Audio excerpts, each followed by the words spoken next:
Bicara itu tahapannya adalah dia mengenal bentuk dulu, Bapak Ibu. Mengenal bentuk. Maka guru ketika mau mengajarkan anak tahapannya menaik dari mendengar kemudian bicara, dia bisa mengucapkannya dengan cara berbagai macam. A, I, U, E, O-nya harus dia cek dulu. Harus kita cek. Tentunya tidak dengan tes. Ayo nak, ikuti A, I, U, E, O. Tidak. Mungkin saat senam. Sangat senam ya. La la la la la la la la. Senam ya. Oh, dia buat huruf O. Kemudian kita buat huruf O, I. Misalnya, aku berdiri tegak seperti huruf I. Misalnya. E, dia menirukan lagi dengan bentukan tangannya misalnya. U, dia menirukan. Itu mengenal bentuk, kemudian dia bisa mengucapkannya. Atau dengan metode fonik. Ya. Dedi. Nama saya Dedi. Dedi kemarin beli durian. Durian Dedi ada 2. Nah, anak-anak perhatikan ini ya. Dedi, durian Dedi 2. Lalu gurunya menyanyi sambil bertepuk. Dah, dah, dah, dah, dah, dah. Durian Dedi 2. Dah, dah, dah. Durian Dedi 2. Dah, dah, dah. Durian Dedi 2. Dah, dah, dah. Dah, dah, dah, dah, dah, dah. Nah, ketika anak-anak kemudian menirukannya, gurunya sambil memegang huruf D, dah, lihat. Kemudian membawa gambar atau buah durian mainan, sambil kemudian menunjukkan, ini Dedi nak, durian Dedi 2. Boleh pakai angka 2 atau tulisan 2. Itu mengajarkan anak membaca dengan cara yang konkret, dengan cara mengucapkannya. Begitu kemudian anak mengucapkannya, durian Dedi 2, dah, dah, dah. Terjadi pengulangan kata, terjadi pengenalan bunyi huruf, terjadi pengulangan pola, rangkaian, terjadi perbedaan intonasi. Dan anak ini nantinya akan bisa membaca bahkan sebelum umur 4 tahun, Bu. Bahkan sebelum usia 5 tahun. Anak saya nomor 2, karena mengalami gangguan saat dalam perut istri saya, maka kami kejar kemampuan bahasanya. Maka sejak dalam perut sudah diajak bicara. Sampai kemudian lahir pun kita selalu ceritakan, kita ajak ngaji dan sebagainya. Masya Allah, ternyata umur 4 tahun masuk TKA sudah mahir membaca. Sudah mahir membaca. Padahal tidak kita drill, sama sekali enggak. Dan sekarang dia sudah kelas 4 SD, sudah hafal 4 juz Quran gitu ya. Ternyata lebih cepat dari teman-teman yang lainnya. Yang lainnya kelas 6 baru bisa, anak saya umur kelas 4 sudah bisa. Ternyata Masya Allah Bapak Ibu. Dan lihat ini ya, anak yang terbiasa dijak ayahnya nyanyi. Lihat ini.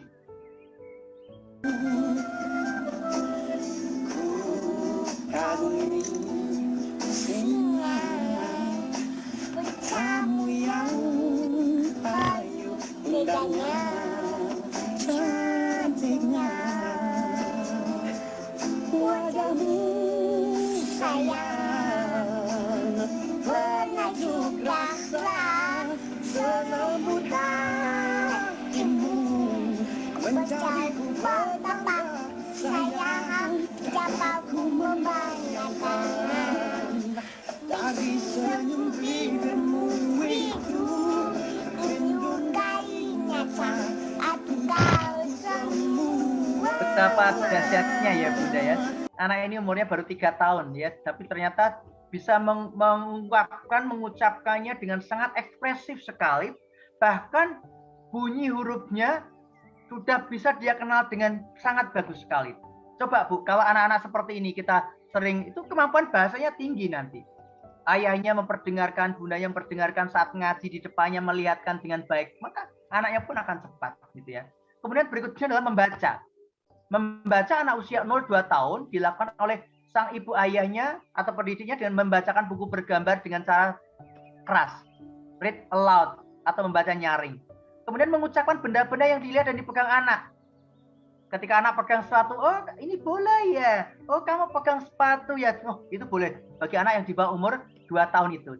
Meminta anak untuk menunjukkan benda-benda yang dilihat. Nah ini tahapan-tahapan membaca, tidak langsung kemudian ini budi dan sebagainya, padahal nggak ada budinya, problem itu.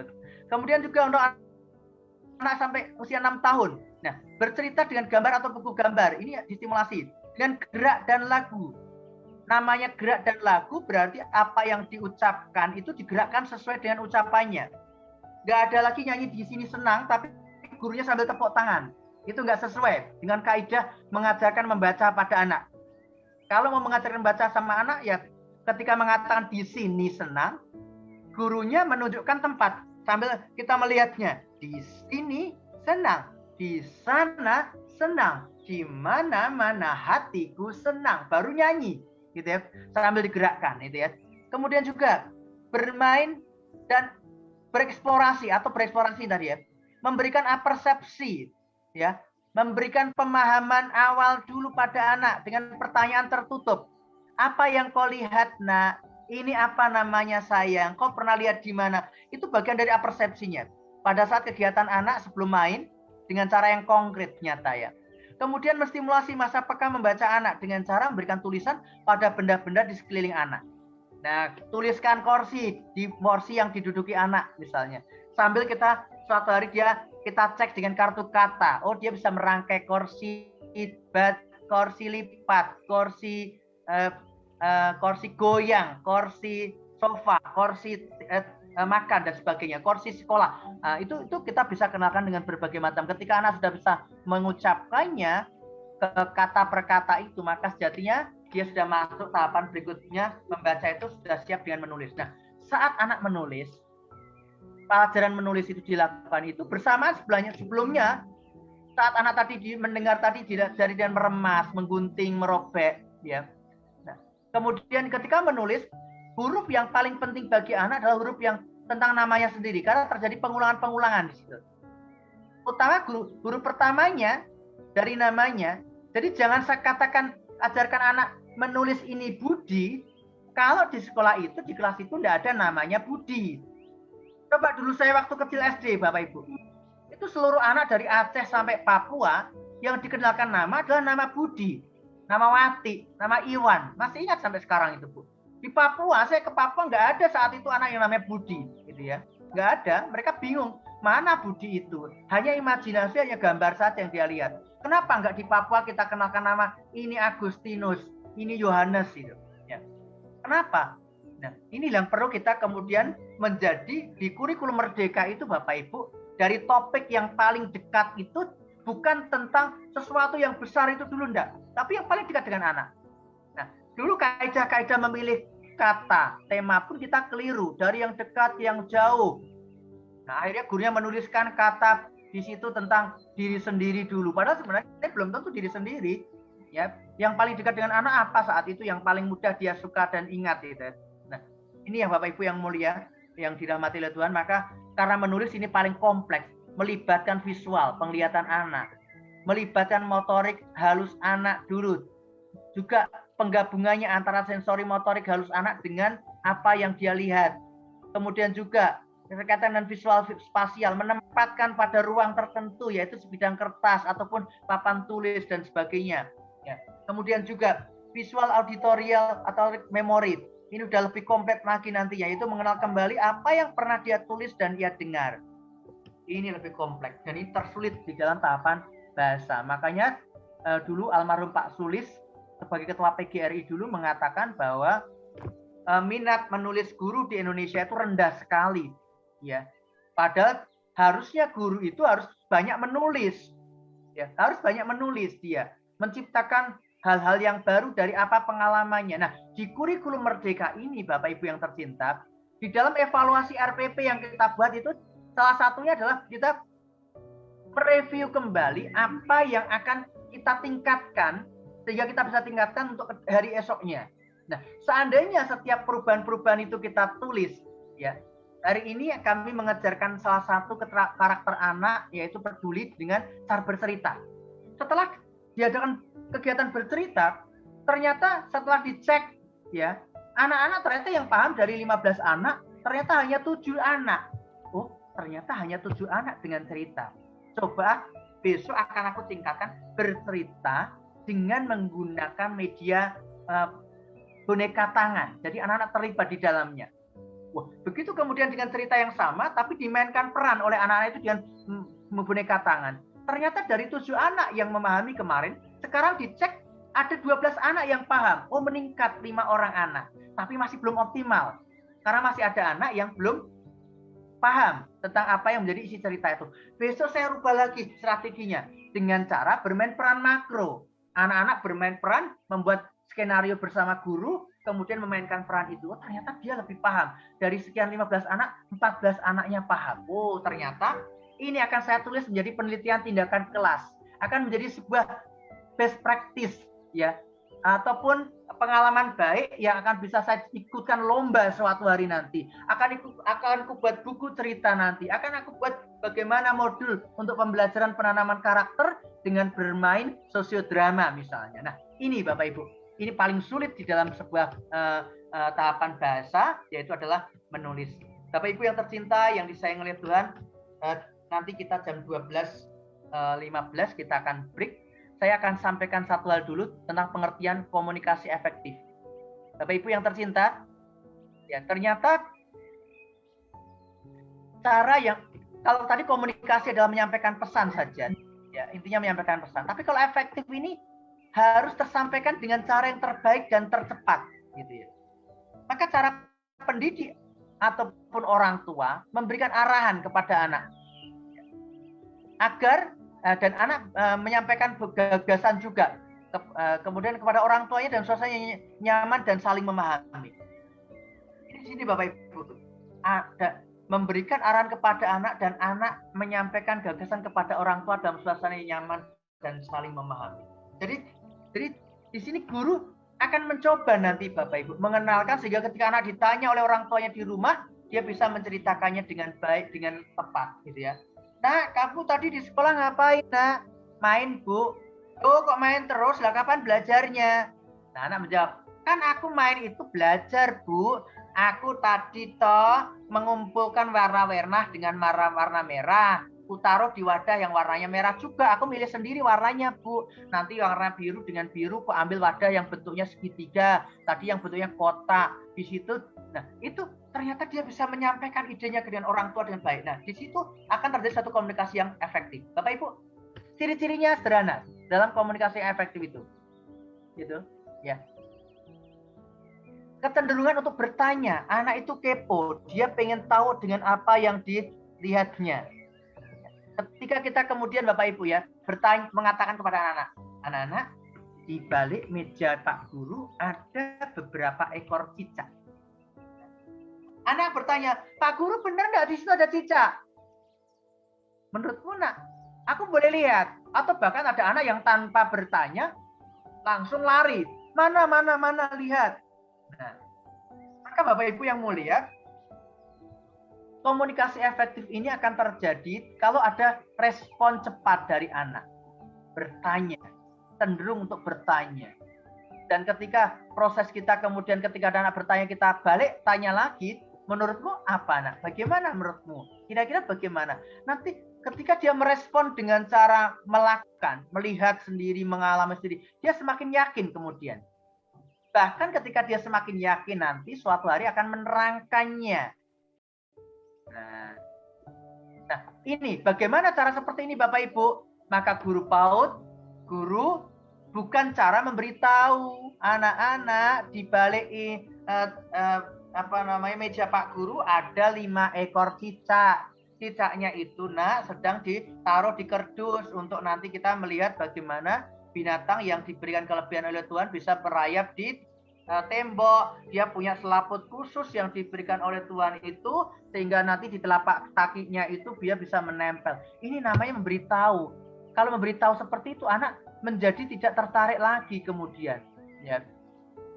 Meminta anak atau mengancam bukan ya, bukan di sini. Anak-anak, ayo taruh di tempat sampah itu, ayo silakan taruh tempat sampah. Tidak demikian Bapak Ibu. Ya. Atau mengancam anak dan sebagainya. Ayo nanti yang selesai boleh istirahat duluan, yang belum ingat tidak boleh dulu ya, harus sampai selesai. Nah, ini tidak efektif. Jadi membuat anak bertanya, ini ilmunya para nabi, Bu. Nabi itu membuat ketika anak tertarik, ditanya kembali anak itu. Bukan langsung menerangkannya. Yang kedua, terjadi sikap terbuka pada saat terjadi perbedaan pendapat. Nah, Kalau seperti itu, nak, kira-kira apa yang terjadi? Ya, bukan langsung menyalahkan, salah, nak, enggak boleh, nanti bisa roboh itu bangunan yang kau buat itu. Lihat itu yang di bawah kan terlalu kecil, kalau atasnya besar, bawahnya kecil bisa roboh. Nah, itu berarti gurunya tertutup, tidak terbuka. Komunikasi efektif itu terjadi ketika terjadi proses yang terbuka. Apa yang terjadi, nak, kira-kira? Kalau bangunan itu dibangun dengan fondasi yang kecil seperti itu misalnya. Nah, kemudian juga memberikan informasi, memberikan saran bagi rencana-rencana atau perubahan-perubahan yang akan datang. Nah, ketika selesai, dia membangun jembatan misalnya. Anak-anak, sudah selesai ya? Kira-kira kalau sudah selesai ini, agar nanti jembatan ini juga bisa semakin kokoh dan semakin panjang, karena mungkin semakin lebar, nak, sungai yang akan dilewati. Nah, kira-kira apa yang akan kau siapkan? Nah, itu bisa buat anak berpikir ulang. Gurunya memberikan informasi, memberikan gambar-gambar jembatan yang panjang, jembatan yang tinggi dan sebagainya. Kemudian gurunya memberikan saran, nak, bagaimana untuk alat-alat bahannya luspat apa yang besok kita siapkan.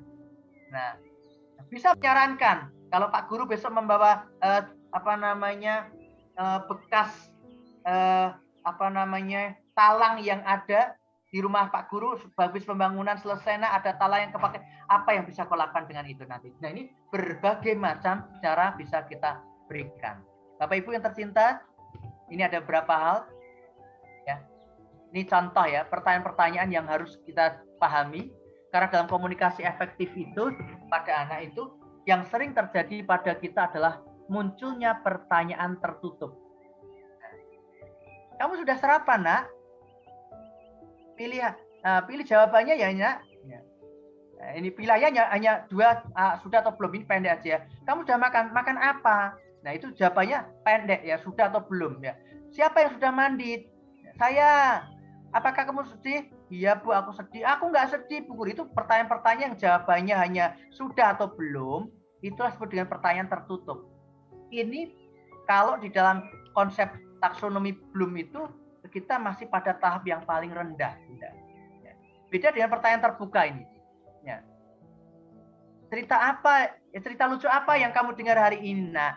Pelajaran apa yang kau sukai di kelas tadi? Nah, apa yang terjadi jika kelincinya itu semakin banyak? Apa, nak, yang kau buat dengan benda-benda ini agar kelincinya punya rumah yang besar gitu? Bisakah kamu bercerita, nak, tentang gambarmu ini? Apa yang sudah kamu coba dengan berbagai macam benda-benda ini? Apalagi, nak, yang ingin kamu tambahkan? Kalau kelincinya sudah dapat rumah yang besar ini, ingin kau tambahkan apa agar semakin indah kandang kelincinya? Ya, apa yang sudah kamu sampaikan, nak, tapi belum dicoba. Nah, ini untuk masa depan ini, Bunda. Jadi banyak sekali pertanyaan-pertanyaan terbuka yang bisa kita munculkan pada anak-anak kita, Bapak Ibu. Nah, dalam taksonomi Bloom, ingat ya, kalau di materi tentang konsep dasar PAUD ini sering muncul juga, ya. Dalam konsep cara belajar anak juga sering muncul juga. Ini, Bapak Ibu. Di dalam komunikasi ini pun harus muncul untuk kita pahami kembali. Ya. Nih, Bapak Ibu yang tercinta, yang disayang oleh Tuhan, halo. Bolehkah ada salah satu orang relawan, Bu, ini waktunya 10 menit ke depan, yang membuka mikrofonnya, membantu saya, bolehlah, Bapak Ibu? Adakah yang mau membantu saya untuk bersuara dengan mikrofonnya? Kami persilahkan. Oh ya, ini ada Bu Rahmiati. Silakan Bu Rahmiati membuka mikrofonnya. Saya akan bertanya kepada Ibu. Bu Rahmi, mikrofonnya bisa dibuka atau belum? Oh, sudah ya. Sudah, Pak. Oke, terima kasih Bu Rahmi. Bu Rahmi, ini sudah siang nih, waktunya makan siang nih ya. Bu Rahmi sudah masak apa belum? Belum, Pak. Masak? Aduh. Nanti makan apa ini nanti ini? Makan tiang. Ya. Ada kacang. Bu Rahmi, saya itu suka makan tempe goreng. Nah, Bu Rahmi suka enggak makan tempe goreng? Nah, mendoan ya, Pak? Tapi ini ya nggak mendoan, nggak yang digoreng pakai tepung. Ya. Ipe. Ya, tempe biasa, tempe goreng biasa. Ya, kalau beli soto di Semarang itu biasanya ada tempe goreng yang disediakan di situ, ada perkedel juga. Nah, tapi saya sukanya tempe goreng saja. Bu Rahmi, saya mau tanya, kalau Bu Rahmi mau menggoreng tempe, apa sih yang harus Ibu siapkan? Bu Rahmi siapkan apa saja? Oke, iya. Pertama saya menyiapkan bahan-bahannya dulu, Bapak. Ya, Apa saja itu? seperti tempenya, tepungnya, bumbu-bumbu. Kan tadi tempe udo, tempe tanpa kemul. Nah, tempe mendoan. Nah, Oh, udah.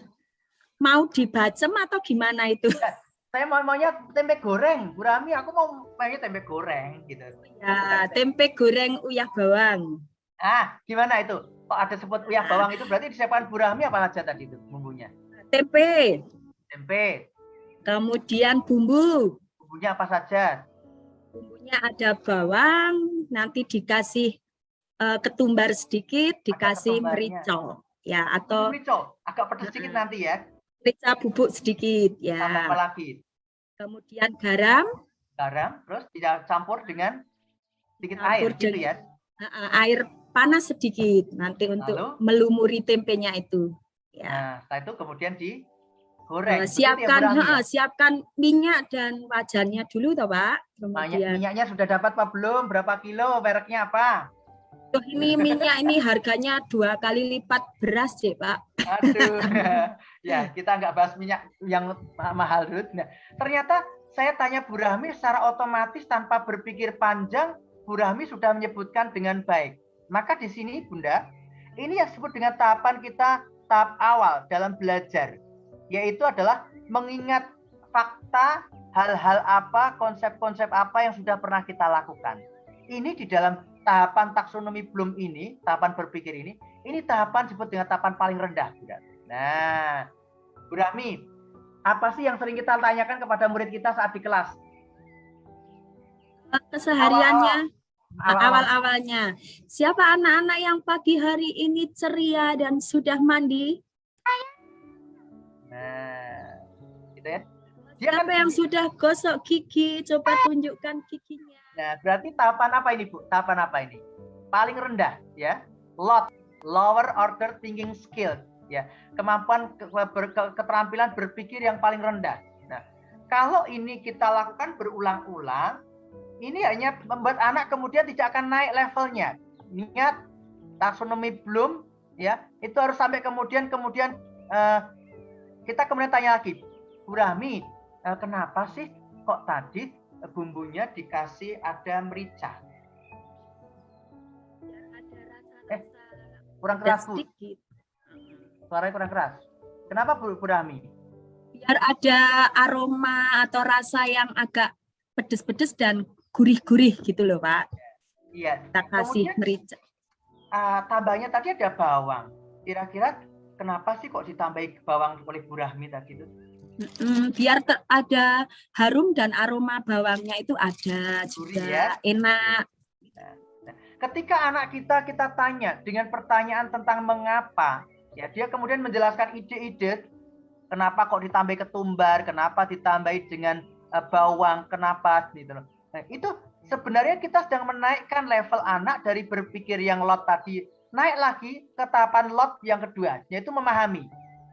Biar asin Pak Guru, ku tambahi garam.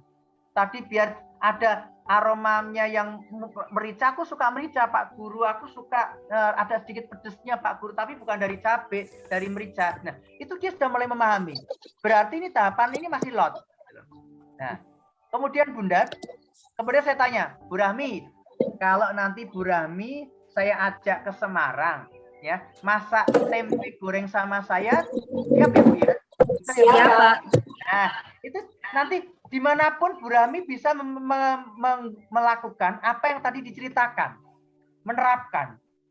Ketika kita masih bisa menerapkan dimanapun, di Temanggung Ibu bisa, Ibu di rumah mertua nanti juga menggoreng tempenya sama dan sebagainya, maka disinilah Bunda kita masih ke tahap lot yang berikutnya, menerapkan.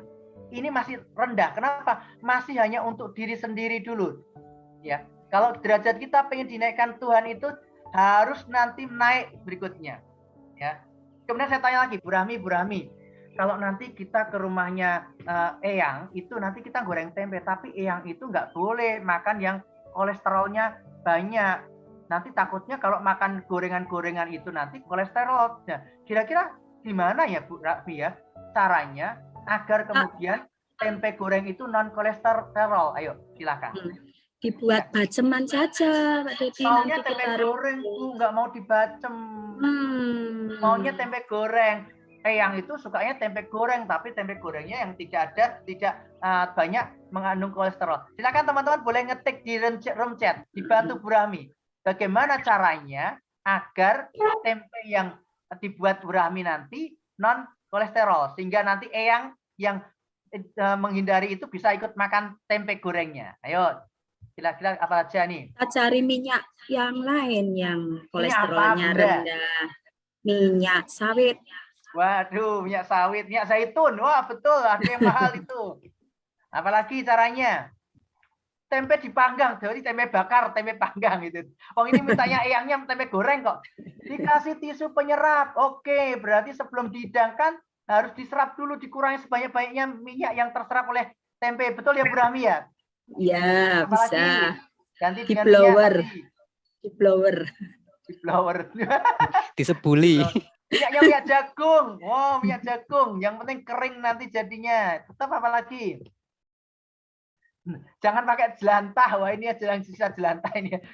Jelantah Kita goreng pakai teflon tapi hanya diolesi dengan mentega. Wah, boleh sip sekali, Bu. Wah, ini mulai toh kita menganalisa ini. Menganalisa, punya ide-ide gagasan baru lagi nih. Nah, kemudian lagi, Bunda. Apalagi? Setelah itu, minyak, jangan pakai minyak jelantah ya. Iyalah, Bu, pakai minyak jelantah. Kemudian lagi, minyak yang sekali pakai nggak boleh diulang lagi. Minyak sayur dengan boleh. Tempenya boleh digoreng tapi makanya dengan sayur juga. Nah, ini ada berbagai macam ide gagasan untuk menganalisa, mengaitkan dengan berbagai macam ide gagasan yang ada. Dan ini Bunda, Bu Rahmi, ini kita sedang naikkan. Kalau anak-anak kita saat bermain hanya ditanya, berapa roda mobil yang kau buat? Nah, bagaimana mobilnya agar jalan? Ini Bu dikasih roda, ini Bu ditarik. Ini Bu, nanti mobilnya didorong. Ini baru lot semuanya. Ini baru lot, bayangkan Bu. Tapi ketika gurunya tadi menanyakan dengan pertanyaan terbuka, dengan sesuatu yang buat anak berpikir, mengaitkan dengan ide yang lainnya, maka disinilah kemampuan berpikir tingkat tinggi berawal. Nah, apalagi kemudian, bagaimana caranya nanti ya, sudah jadi itu ya tempenya itu. Tempenya nanti agar menjadi lebih indah dilihatnya. Gorengnya nggak terlalu kuning, nggak terlalu coklat Bu. Nanti biar nanti nggak terlalu kelamaan, biar kolesterolnya juga nanti terhindar karena terlalu banyak menyerap minyak gorengnya, menteganya. Nah, itu ketika nanti suatu hari Bunda, Ibu Bu Rahmi kemudian memberikan satu ide, ini menu tempe goreng non kolesterol ala saya, mereknya RH, apa itu? Rahmi misalnya. Nah, itu menjadi sesuatu hal yang baru, menciptakan yang baru. Ini yang tertinggi Bu.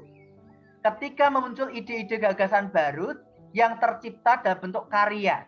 Karya tidak harus karya benda ya. Karya buku tulisan, karya-karya lagu baru itu juga mencipta itu menjadi sesuatu yang menarik sekali. Maka lihat Bapak Ibu, orang-orang yang menjadi content creator saat ini ya, di YouTuber, kemudian di TikTok dan sebagainya, itu orang-orang yang menciptakan hal yang pertama yang baru, dia akan menjadi banyak followernya, gitu ya. Nah, followernya semakin banyak di era sekarang di dunia medsos, dia akan banyak mendapatkan hasil, ya. Jadi kalau kita mau ditanya bagaimana menyimpan anak yang kreatif di masa mendatang yang bisa menciptakan hal yang baru, maka mau tidak mau Bapak Ibu teman-teman di Temanggung harus memunculkan pembelajaran melalui bermain dengan pertanyaan terbuka yang membuat anak muncul hot, gitu ya. Demikian Bapak Ibu. Terima kasih Bu Rahmi ya, jadi teman ngobrol saya. Lain kali kita beneran loh Bu nanti ya. Siap. Kita tunggu. Karena waktu kita nanti akan belajar bersama dengan ini. Waktu masih ada 4 menit. Kalau ada satu pertanyaan, kami persilahkan untuk bertanya terlebih dahulu. Nanti kita break dulu. Nanti kita masuk. Ada pertanyaan ini. Silakan 2 orang.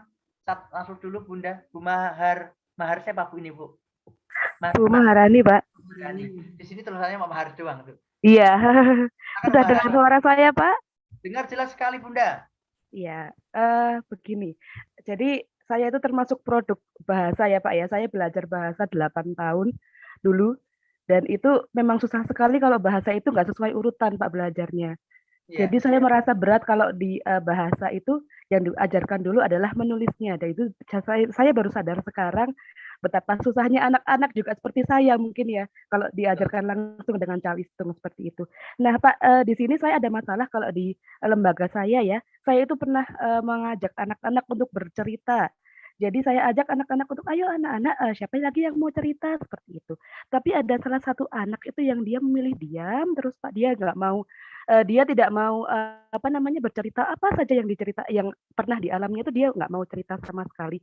Dia memilih diam dan malah apa namanya dia menunjukkan punggungnya, dia malah membelakangi saya seperti itu. Dia kayak malu atau bagaimana ya Pak ya seperti itu dia diajak cerita tidak mau, dia apa namanya mengajak untuk memberikan idenya juga tidak bisa seperti itu. Kira-kira bagaimana ya Pak ya?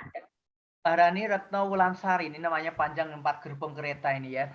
Iya. Saya mau tanya dulu, anak itu apakah hanya jadi pendiam pemalu di sekolah atau di rumah juga sama? Di rumah tidak Pak, di rumah Oh, dia tetap ya, cerita. ya. Ketika di rumah, ini saya tanyakan dulu, karena banyak anak yang dia belum siap di sekolah, tidak ada persiapan dari orang tuanya, malam sebelum tidur dia orang tuanya bercerita, nak besok kamu sekolah di tempat sekolahnya Bu Rani. Nah, nanti Bu Rani benar ya. Nanti Bu Rani nanti akan menyambutmu. Biasanya Bu Rani juga cerita, kamu boleh loh nanti bertanya, kamu boleh ikut nyanyi, ikut juga itu karena Bu Rani baik. Bu Rani itu sama seperti mama. Mama juga baik seperti kamu di sekolah. Mamanya kamu ya Bu Rani itu dan bu guru-guru yang lainnya. Nah, itu jarang ada orang tua yang menguatkan itu terlebih dahulu, menguatkan mental anak. Satu. Kemudian juga diberikan, apalagi orang tua yang memahami tentang konsep spiritual, itu akan mendoakannya, ya Tuhan kami, jadikan anakku nanti menjadi anak yang mampu menyampaikan kata per kata, kalimat per kalimat dengan santun dan baik, menyampaikan ilmu walau seayat yang dia nanti pelajarinya. Nah, ini jarang juga orang tua yang meminta pertolongan kepada Tuhannya dalam doa. Nah, apalagi kalau doanya itu nanti diperdengarkan juga. Ini persiapannya sebelum anak berangkat ke sekolah. Maka Bu Rani, sampaikan hal seperti ini saat parenting agar anak-anak itu mendapatkan penguatan mental. Nah, kemudian juga di awal usana, di tahun ajaran baru atau awal-awal masuk ke sekolah, ini ada masa orientasi. Yang ini harus menjadi program utama di setiap sekolah, lembaga-lembaga. Maka kemudian di situ guru-guru, bayangkan Bapak Ibu, ketika anak-anak datang ke sekolah kitanya yang baru, tidak langsung masuk kelas. Digelarkan tikar di halaman di bawah pohon yang rindang, digelarkan terpal di situ, gurunya menyapanya, menyambutnya, hai, hello, siapa namamu? Siapa ya? Gurunya membawa tulisan di dadanya, namanya Dedi misalnya. Saya Dedi. Siapa nak? Nama Pak Guru? Nama Pak Guru Dedi. Kamu siapa? Saya Rani. Selamat datang. Selamat datang. Kemudian diajak silakan duduk dulu Mbak Rani di situ bersama bundanya. Bundanya duduk dulu bersama. Nah, ini untuk membuat anak memiliki satu transisi jembatan antara dunia rumah yang sudah sangat dia kenal dengan lingkungan sekolah yang baru dikenal. Nah, ini harus dikenalkan dulu Mbak Rani. Kalau Mbak Rani seperti itu. Hai, hello Mbak Rani, lihat ada teman kita yang datang lagi tuh. Namanya Mbak Ella. Hai, hello siapa namamu? Saya Dedit. Dia Rani, kamu siapa nak? Saya Ella, selamat datang, selamat datang. Nah, kondisi-kondisi dengan cara ini komunikasi yang menyenangkan dengan lagu, itu membuat anak memiliki frekuensi yang kemudian menjadi semakin dekat. Oh ternyata itu temanku, oh itu ternyata bu guruku. Nah, kalau kemudian lagi gurunya mengajak bernyanyi bersama-sama. Ayo teman-teman bawa alat apapun, ada kayu di depannya, boleh yuk kita bersama-sama atau tepuk. Misalnya. Di sekolah aku banyak teman, ada yang kecil, ada yang besar. Teman-temanku selalu riang, setiap hari selalu senang. Bayangkan, ketika kemudian anak-anak kemudian diajak bernyanyi riang gembira, bermain bergantian. Yo, aku pengen jadi teman baikmu. Kemudian bergantian teman, ganti teman. Anak merasa happy, maka dipastikan Bapak Ibu tidak ada ketersumbatan komunikasi bahasa verbal anak, gitu ya. Tapi kalau kita langsung masuk langsung ke kelas, duduk di kelas, kemudian ketemu lihat teman-teman yang heboh, ada yang tendang-tendangan, ada yang kejar-kejaran. Anak yang mentalnya dia bayangkan dia anak pertama, ya, ditunggu orang tuanya 5 tahun baru lahir, tinggal bersama nenek kakeknya juga. Bayangkan Bunda, cucu pertama, anak pertama, dia di rumah serba keturutan. Ibaratnya belum nangis pun sudah dituruti orang tuanya, sudah dituruti neneknya. Tahu-tahu ke sekolah kita ketemu dengan anak ke-7 dari 9 bersaudara, ya, yang dibiarkan orang tuanya karena orang tuanya sibuk ngurusi adiknya yang masih bayi. Ketemu di kelas, dia menjadi penakut. Temanku kok nakal, temanku kok teriak-teriak, temanku satunya kurang kasih sayang, satunya kelebihan kasih sayang. Nah, mental anak yang kemudian mengecil inilah yang kemudian dia terhambat komunikasinya. Maka Bunda Rani runtuhkan terlebih dahulu itu dengan cara mengawali ya kegiatan itu, persepsi, pijakan sebelumnya diperkuat dulu. Jangan buru-buru masuk ke kelas dulu dan sebagainya. Nah, diberi kesempatan bertanya, siapa? Kalau kita target kita anak tadi yang tadi Bu Rani sampaikan, berarti kita duduknya di sebelahnya. Ya, ketika dalam lingkaran, saat lingkaran itu duduknya sebelahnya anak itu. Sambil kita kemudian mengajaknya berkolaborasi, ngobrol. Oh iya, coba silakan. Kak Akmal silakan. Ayo dimulai dari Kak Akmal dulu. Walaupun dia cuma memberikan sesuatu ke temannya, tetapi itu membuat dia merasa dihargai, merasa mendapatkan keberanian karena guruku dekat denganku dan sebagainya. Nah, itu kita coba terus. Pulangnya kita ajak nyanyi lagi, ya. Nah, aku anak yang berani pergi sekolah sendiri, walau tanpa ayah bunda aku tetap tidak takut karena aku anak yang berani. Teman-teman, besok bundanya, mamahnya yang menunggu nanti boleh di luar kelas, tapi hari ini kita berani dulu, besok juga boleh. Nah, itu karena anak yang berani. Nah, walaupun nanti tidak langsung serta-merta, boleh orang tuanya mundur dulu, yuk dari yang awalnya di belakang pas anak, kemudian di belakangnya sampai kemudian di luar kelas sampai akhirnya 3 bulan atau 3 minggu lah maksimal itu. Itu sudah terpisah dengan orang tuanya. Tetapi keberanian itu ada. Itu ya Bunda ya. Satu lagi adalah home visit. Ya. Home visit kita, kok Pak Dedi anak ini sudah 3 pekan Pak Dedi, sudah 1 bulan Pak Dedi, kok masih juga belum berani muncul kalimatnya. Ada trauma mungkin.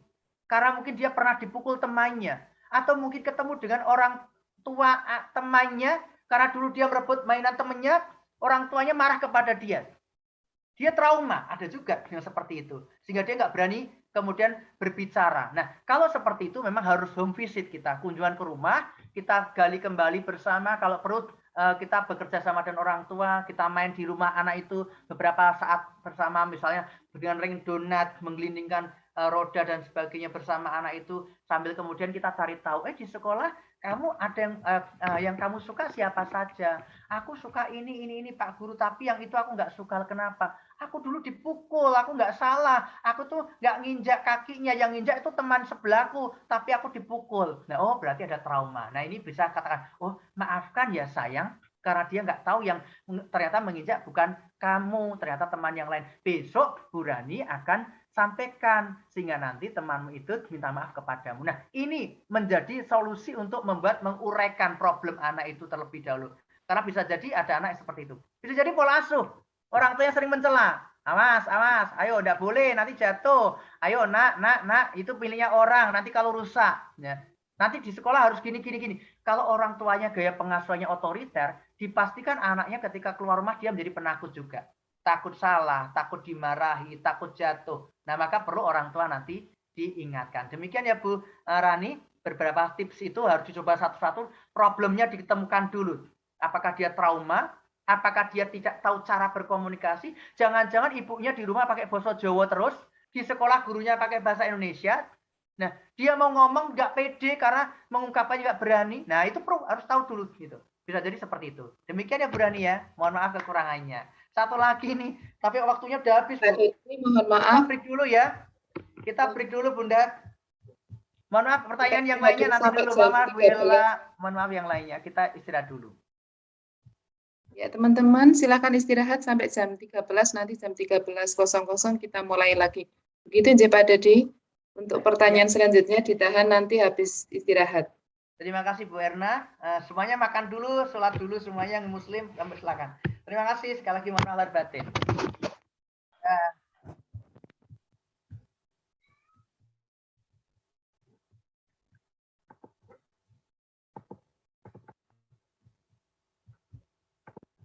Pak Fajar, Pak Mei dulu Pak Fajar ya. Iya, Pak. Siap.